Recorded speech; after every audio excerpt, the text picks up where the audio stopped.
Assalamualaikum warahmatullahi wabarakatuh, Bunda Cerdas Zakia terutama dan khususnya eh, dan untuk bunda-bunda yang ada di Indonesia pada umumnya. Semoga pagi ini kita tetap dalam lindungan Allah Subhanahu wa taala dan semoga kita dimasukkan ke jannahnya bersama-sama dengan orang-orang yang beriman dan kita diakui oleh Nabi Muhammad SAW sebagai umat beliau. Oke, Bunda, pagi ini saya akan menerangkan tentang berbagi ilmu tentang toxic parent. Ada nggak toxic parent itu sebenarnya apa sih sebenarnya toxic parent? Dan ada nggak seorang ibu ataupun bapak menjadi toxic dalam hidup kita? Ada. Dan ciri-ciri dari toxic parent tersebut adalah yang pertama, suka memaksa atau marah-marah tanpa sebab. Ada nggak yang marah-marah tanpa sebab? Ada. Contoh, anak berbuat apa dikit, padahal benar, anak ini benar, tapi tiba-tiba dimarahi. Nah, itu toxic parent sebenarnya itu menjadi momok buat anak-anak karena kedepannya tidak bagus buat anak-anak. Yang kedua adalah self center. Self center ini adalah orientasinya itu pada dirinya. Contoh, suka memaksa, kamu harus ikut tafid 30 juz, padahal anaknya sini udah cekot. Stres nggak? Stres. Kamu harus ikut bela diri, kamu harus ikut kirok, kamu harus ikut les matematika, kamu harus.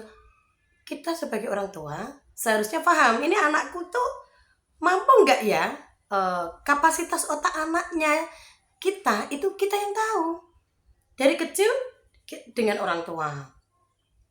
Seumpama nih anak-anak ini sukanya kotak-kotik dengan pensil, dengan buku. Kita harus paham, ini anak ini bakatnya apa ya? Yang bisa mengetahui bakat itu sebenarnya orang tua. Nanti akan kita bahas tentang penyeleksian bakat anak. Saya punya ilmu untuk anak ini sebenarnya di sini loh, anak ini sebenarnya mampunya ke sini loh. Itu ada ilmunya dan itu wajib kita ketahui sebagai orang tua. Oke, next kita jelaskan lagi. Terus tentang self center tadi itu yang paling parah itu nanti ketika kita memaksa anak untuk sesuatu dan anak tidak mampu dan tidak mau, itu yang akan berakibat fatal untuk anak. Terus yang nanti kita bahas lagi, nanti satu persatu nanti akan kita bahas. Yang ketiga adalah selalu kontrol anak. Wajib loh kita sebagai orang tua, apalagi di zaman sekarang kita mengontrol segalanya. Cuman ada batasan yang privasi anak mana yang harus kita kontrol, mana itu ada batasannya. Terus yang selanjutnya adalah selalu menyalahkan anak. Apapun yang terjadi itu anak yang salah. Ada nggak orang tua yang seperti itu? Ada. Selanjutnya adalah sering mempermalukan anak. Sering mempermalukan anak di depan umum atau apa, atau di depan teman-temannya, yaitu yang bikin anak nanti down. Dan ini anak-anak ini bisa down sewaktu-waktu dia akan meledak. Yang selanjutnya adalah merasa bersaing dengan anak. Ada nggak kira-kira orang tua yang merasa bersaing dengan anaknya? Ada, dan itu saya mengalami semuanya. Karena ya cerita pribadi, jadi tidak perlu di ini ya.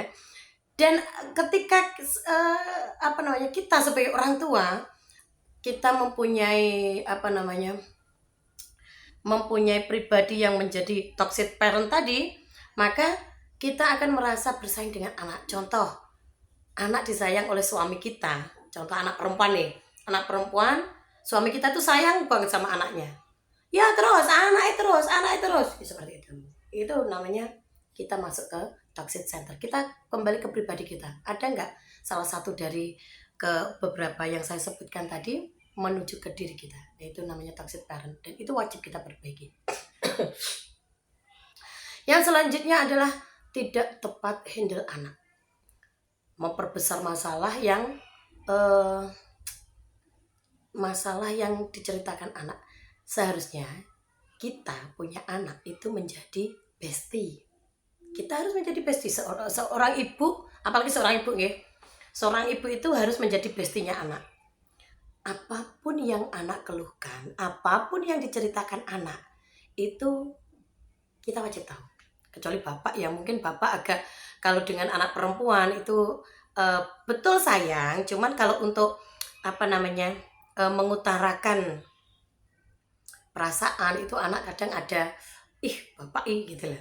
Tapi seorang ibu wajib tahu apa yang dirasakan anak itu. Karena apa? Setiap anak ini akan mudah mencari perhatian apabila di rumah itu tidak ada perhatian. Kalau di rumah tidak ada perhatian, apalagi anak perempuan, ini nanti dia akan lari. Kemana ibu? Kemana? Larinya ke lawan jenis. Jadi dia akan oh itu kok memperhatikan aku banget, caper ya, bahasa sekarang itu caper. Dia akan mencari perhatian ke luar. Yang parah lagi nanti dia mencari perhatian ke pacar. Iya kalau pacarnya baik. Kalau pacarnya tidak bagus, dia hanya dimanfaatkan. Banyak terjadi kan kasus-kasus sekarang itu. Apalagi ini anak-anak remaja ini, naudzubillah ya. Dari rumah. Jadi semua permasalahan itu sebenarnya berasal dari rumah.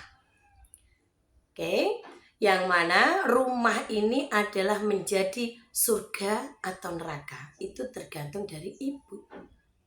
Nah, kewarasan ibu itu dipicu dari perhatian bapak. Jadi, bapak-bapak mohon ya, ini ibu-ibu nih harus diperhatikan nih. Ini jantung ini. Ibu rumah tangga itu adalah jantung dari kehidupan yang ada di rumah. Saya tanya, ibu, apabila si bapak ini tidak memberi perhatian, ibu kira-kira gimana? Pasti cari perhatian di luar kan? Sama, anak juga gitu. Bapak, ayo jangan mencari yang di luar pak, ini di rumah ada. Jadi supaya apa? Supaya anak ini bisa mengontrol dirinya, tidak mencari perhatian di luar. Sebenarnya intinya cuma satu ibu, keberhasilan anak itu tergantung keharmonisan di rumah. Makanya tugas seorang ibu adalah bagaimana caranya supaya rumah ini menjadi baiti janati, rumahku surgaku. Gitu. Rumahku surgaku. Ini yang menciptakan adalah seluruh keluarga yang ada di dalam rumah itu. Seluruh penghuninya harus menciptakan baiti janati. Nah, keharmonisan di dalam rumah tangga itu akan menjadikan anak-anak itu juga menjadi harmonis, Bu. Pola pikirnya, tingkah lakunya, adabnya dan semuanya, akhlak, adab semua ya sama ya. Ibadahnya itu semua berasal dari rumah, bukan dari sekolah. Di sekolah itu hanya titip. Oke.